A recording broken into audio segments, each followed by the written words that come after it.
मेरा नाम शिवानी है। मैं अपने माँ बाप की इकलौती संतान हूँ, इसलिए बचपन से ही बहुत लाडली रही हूँ। ज़्यादा प्यार भी बच्चों को बिगाड़ देता है और मैं भी कोई ज़्यादा अपवाद नहीं हूँ। माँ बाप का बेपनाह प्यार और हर बात की आज़ादी का असर यह हुआ कि मैं 10वीं क्लास में ही किसी को अपना दिल दे बैठी। ना समझ नादान उम्र का वो भी फ़ायदा उठा गया। जिस उम्र में बहुत सी लड़कियों को माहवारी शुरू नहीं होती, उस उम्र में मैंने अपना लुटवा दिया, वो भी उस बेवफा के लिए जो सिर्फ 2 बार करके मुझे छोड़ गया। यह कह कर कि तुम्हारे में वो मज़ा नहीं है। मज़ा क्यों नहीं? क्योंकि उसे अब, मगर मैं तो छोटी सी थी और पतली भी थी। मेरे पास अब उम्र के हिसाब से, बदन के हिसाब से था। सो मैं जैसी भी थी उसे उसने तो मुझे साफ तौर पर छोड़ दिया था। उसके चले जाने के बाद मैं बहुत रोई, मगर एक बार जब खा लिया तो फिर चैन कहाँ पड़ता है। +2 में दाखिला होते ही मेरे 3 बॉयफ्रेंड थे और तीनों के तीनों एक नंबर के। 11वीं और 12वीं में बड़े मज़े से रही। हर हफ्ते 2-3 बार होनी पक्की थी। 2 बार भी करवाना पड़ता, चलो किसी को पता नहीं चला, मगर कच्ची उम्र में करना मुझे पूरी तरह से बिगाड़ गया। मैं सिर्फ डेट के 4-5 दिन बड़ी मुश्किल से गुजारती थी। फिर बीए के में हुई, मुझसे रहा ना जाता। सारे कॉलेज में मैं मशहूर थी। मुझे पता था, कॉलेज के प्रोफेसर तक मुझ पे लाइन मारते थे। कैंटीन बॉय, चौकीदार सब मेरे हुस्न के दीवाने थे। मुझे भी पता था कि ये जालिम मर्द सिर्फ मेरे चेहरे के ही दीवाने हैं। सब के सब सिर्फ मुझे करने तक ही मतलब रखते हैं। मेरे दिल से किसी को कोई प्यार नहीं था, इसलिए मैं भी हंस बोल कर अपने काम सबसे निकलवा लेती थी, मगर सिर्फ अपने बॉयफ्रेंड से ही करवाती थी। मगर फिर भी मेरी शोहरत बहुत दूर दूर तक फैल गई थी। इसलिए जब घर वालों ने मेरे रिश्ते की खोज करनी शुरू की तो लोकल रिश्ते 3-4 टूट गए। तो घर वालों ने बाहर का लड़का ढूंढना शुरू किया। रिटायर्ड आर्मी अफसर का लड़का कनाडा में जॉब करता था। बड़े धूमधाम से शादी हुई। शादी में मेरे तीनों बॉयफ्रेंड भी आए हुए थे। दुल्हन का लिबास पहने हुए मैं सोच रही थी कि ये भी सोच रहे होंगे कि कितनी सती सावित्री बनी हुई बैठी है। और जब हमारी मशूक थी तो कैसे उछल उछल।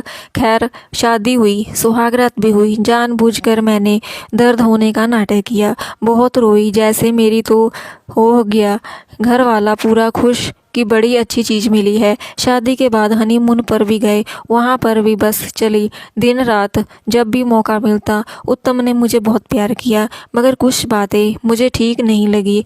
पहली ये कि उत्तम का, जबकि मुझे तो आदत थी कि जितनी मर्जी देर। मैंने उत्तम को हौसला दिया और उसे धीरे धीरे अपना समय बढ़ाने को कहा। वो भी धीरे धीरे टाइम बढ़ाता जा रहा था। जब तक वो 10 या 12 मिनट तक मैं इससे भी खुश थी कि चलो अब तो इसके साथ ही रहना है, अब कोई भी पंगा नहीं लेना है किसी के साथ, सिर्फ और सिर्फ अपने पति के साथ ही अपनी ज़िंदगी गुजारनी है। मगर मेरी खुशी ज़्यादा दिनों तक नहीं रही। उत्तम को वापस कनाडा जाना था। 2 महीने की छुट्टी पे आए थे। फिर मेरे कनाडा जाने के कागज़ पत्र तैयार करवाने के लिए कई दिन बीत गए और फिर एक दिन उत्तम जहाज़ चढ़ गया। कनाडा चले गए। मैं अकेली रह गई। पहले तो बहुत रोई, कितने दिन रोती ही रही। घर में मैं अपने, मेरे ससुर, सिर्फ 2 जाने थे। उत्तम की बड़ी बहन भी कुछ दिन बाद वापस लौट गई थी। इतना बड़ा घर बिल्कुल खाली। मगर मैंने खुद को धीरे धीरे संभाला, अपना ध्यान करके काम पर लगाया। काम वाली आकर सब कुछ काम कर जाती थी। मेरे लिए खाली समय काटना बहुत मुश्किल हो गया। मायका भी नज़दीक नहीं था, हालांकि फ़ोन पर बात होती रहती थी। पिताजी भी ज़्यादातर अपने रूम में ही थे, अपने दोस्तों के साथ घूमने फिरने जाया करते थे। मुझे भी कहा कि आस पड़ोस के सहेलियां बना ले, मगर मुझे सहेलियों से ज़्यादा दोस्त पसंद थे, इसलिए किसी के साथ मैं ज़्यादा घुल मिल नहीं सकी। सारा दिन घर में बोर होती रही। टीवी भी कितना देख लेती। ऐसे ही एक दिन दोपहर को मैं खिड़की के पास खड़ी थी, बाहर देख रही थी। तभी मेरी निगाह पड़ोस वाले घर में गई। मुझे लगा वहाँ कुछ हो रहा है। थोड़ा ध्यान से देखा तो थोड़ी देर बाद एक मर्द खड़ा था। तभी एक औरत आई, पड़ोसी की बहू थी। 2 मिनट के बाद वह शायद बेड पे लेट गई। मुझे नहीं दिख रहे थे। मैं कितनी देर वहीं पर खड़ी उनका इंतज़ार करती रही कि शायद फिर मुझे दिखे, मगर आधा घंटा बीत जाने के बाद भी वो नहीं दिखे। मैं वापस आकर बेड पे लेट गई। मेरे दिमाग में रह रह कर उस मर्द घूम रहा था। मेरा दिल कर रहा था कि उठकर उसके घर जाऊं, घंटी बजाऊं। जब मैं बाहर आई तो उससे पूछूं कि क्या मैं आपका ले सकती हूँ, मगर ये तो संभव नहीं था। मेरे मन की बेचैनी बढ़ती जा रही थी। मैं उठकर ड्रेसिंग टेबल के सामने जा बैठी। पहले अपने चेहरे पे पूरा मेकअप किया, उसके बाद साड़ी। नीचे में खुद को ब्लाउज़ और पेटीकोट में देखा। कितना शानदार फिगर है, गोरा रंग, सुंदर चेहरा, हर चीज़ मेरी बहुत सुंदर। और फिर भी मैं प्यासी की प्यासी ही क्यों।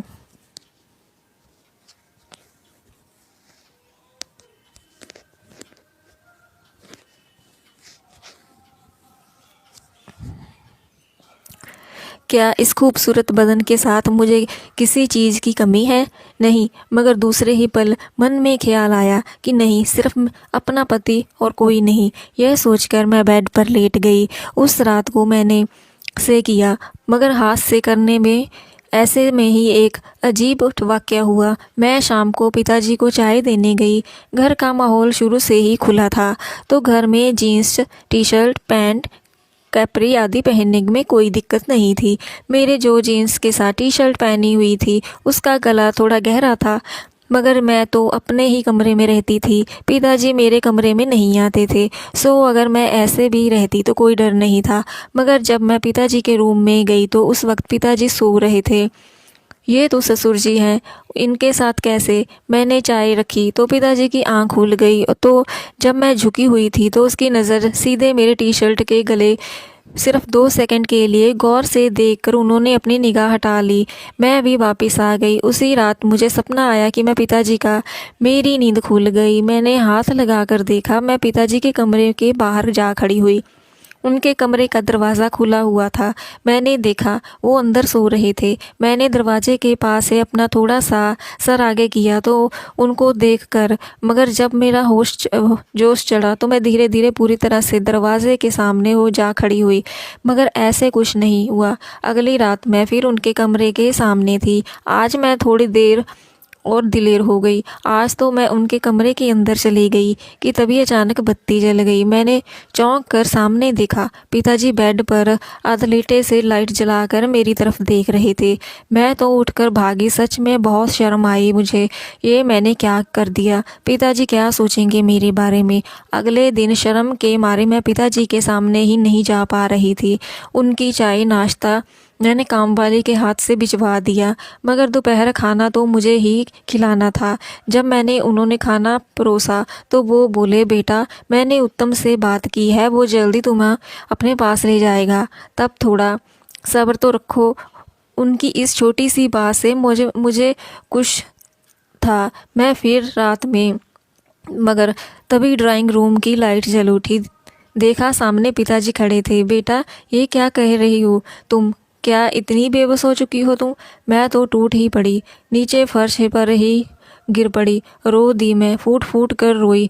मुझसे नहीं होता पापा, मैंने बहुत कोशिश की, मुझसे नहीं होता, मैं मर जाऊंगी कहकर मैं रो पड़ी। पिताजी मेरे पास आए। उन्होंने बड़ा प्यार से मेरे बदन पे एक शॉल रख दी। मैं उनके कंधे से लगकर रो पड़ी और वो मुझसे समझाने लगे कि कोई बात नहीं मेरा बच्चा, कभी कभी हो जाता है जब इंसान अपनी भावनाओं पर काबू नहीं रख पाता है। तुम घबराओ मत, मैं हूँ ना, सब ठीक हो जाएगा। मुझे लगा शायद वो मुझे कुछ और समझाना चाहते हैं।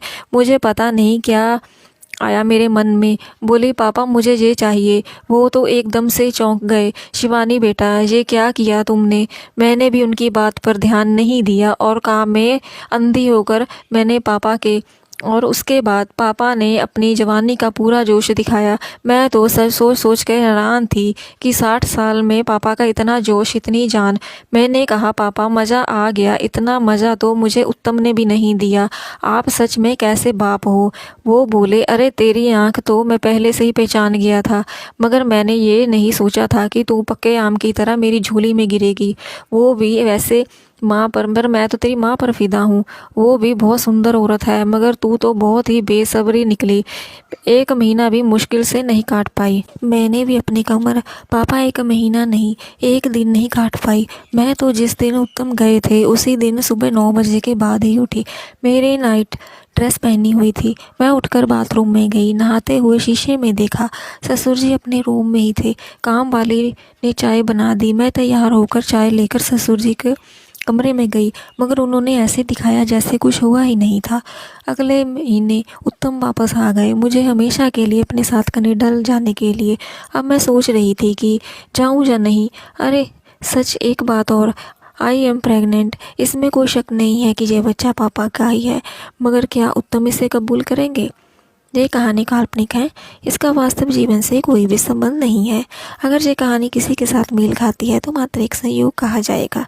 ये कहानी आपको कैसी लगी कमेंट्स में ज़रूर बताएं। चैनल पर नए हैं तो चैनल को सब्सक्राइब ज़रूर करें, ताकि जो आने वाले वीडियोस का नोटिफिकेशन आपको सबसे पहले मिल सके।